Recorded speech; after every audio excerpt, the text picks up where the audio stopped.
I have another unboxing video for you all today, and it is the Carby Component Cables. I ordered this guy through Castlemania Games. It has finally arrived, and I am excited. I've unfortunately not been able to use my GameCube for much of anything for the last 3 years because I ordered one of the HDMI mods through Badass Consoles, and as we all know, he kind of disappeared off the face of the earth, and again, that was 3 years ago, so I finally saved up enough to grab an alternative, which was the Carby Component Cables. I wanted Component because I'm using the CRT, I've got the OSSC, and I just didn't want to deal with HDMI, so this was the perfect one for me. And it was under $100, so this was just the perfect GameCube solution that I have been looking for, and I'm excited to finally have it. So let's go ahead and rip this sucker open.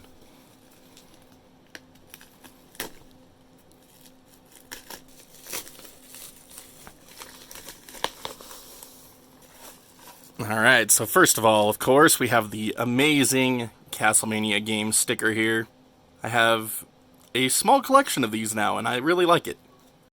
There we go, Insurrection Industries HD Carby Component.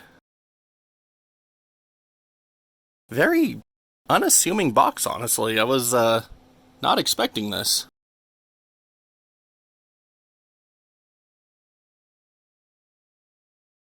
But once you open it up, you get this amazing cloth bag. This is awesome. Look at this. Pull strings, cloth, like, oh man, this is really cool. They showed this off on Twitter, and I just couldn't wait to get my hands on this drawstring bag myself.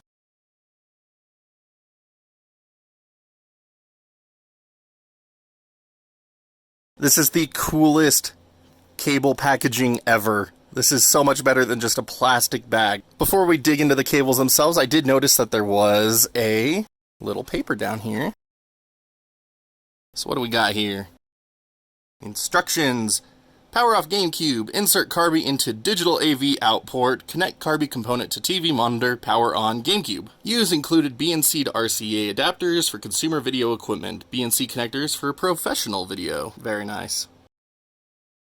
One-sided.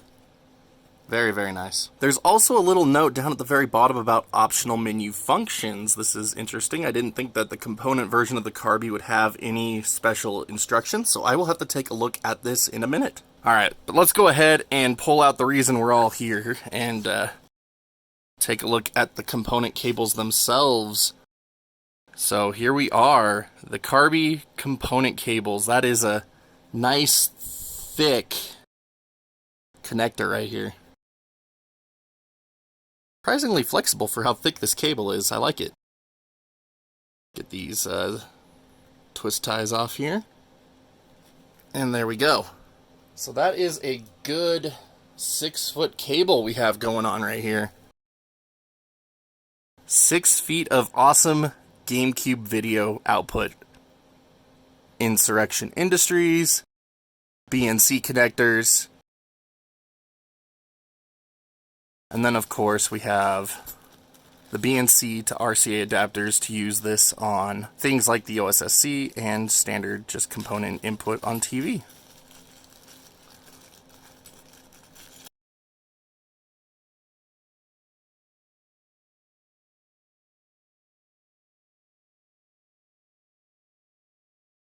And there we go, locks right in. Perfect. So one thing to note with the GameCube component output is that the digital output only supports a video signal. It doesn't do audio.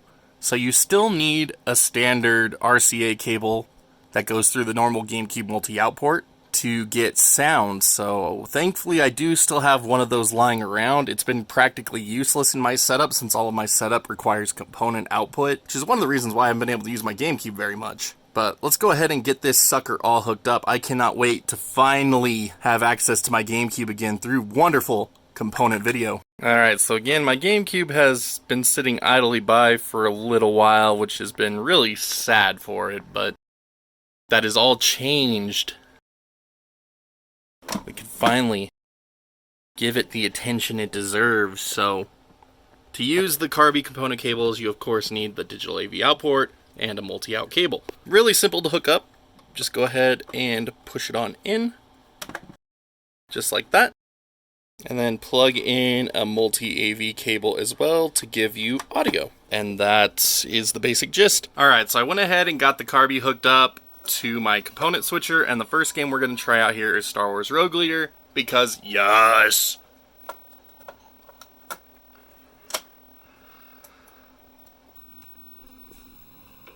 And there it is! Yes!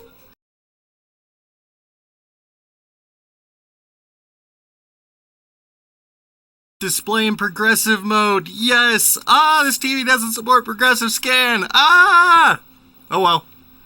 Oh well, we have a solution. There it is. Fully progressive signal right from the Carby. Now we're going to switch over to direct cap for you. And as expected, Rogue Squadron 2 looks absolutely stunning in progressive scan mode, going through the OSSC into my capture card. I love the way that this looks. I still think this is one of the most beautiful GameCube games ever released. It has such good quality models, textures, lighting effects, everything, and it was a launch day title. It's insane.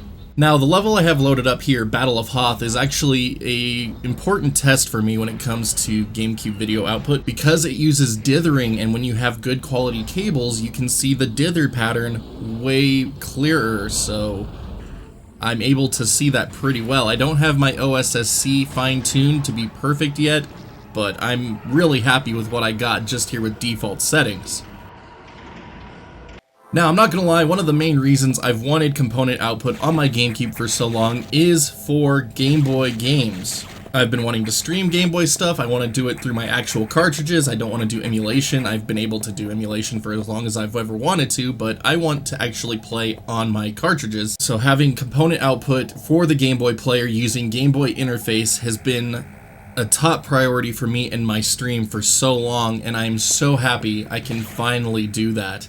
So expect more Game Boy stuff on the channel moving forward, because we got it now! Yes!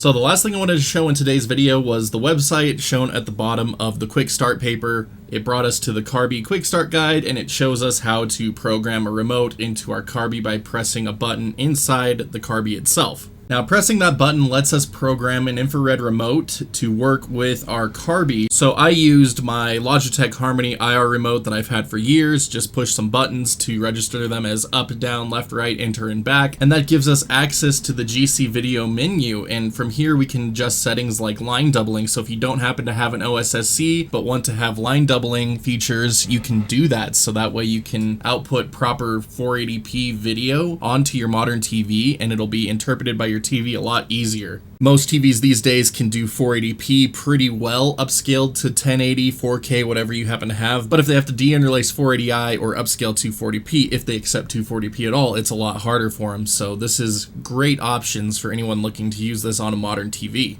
If you want to, you can also add in scan lines and things like that as well, and you can do this for any resolution that the GameCube supports.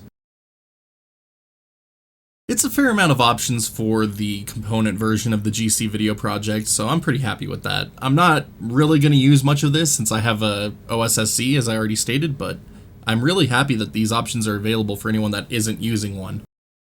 But that concludes our unboxing / first look at the Carby component cables. First impressions are very positive. I'm really happy with this video quality. I can't wait to dive into some optimized OSSC timings for them, and really seeing how good the GameCube can look. Now again, these cables are available for around $89 through Castlemania Games or from Insurrection Industries themselves. I'll post links to those in the description below if you want to check them out for yourselves. I think they're pretty fantastic, and considering how much the alternatives cost, pretty dang good.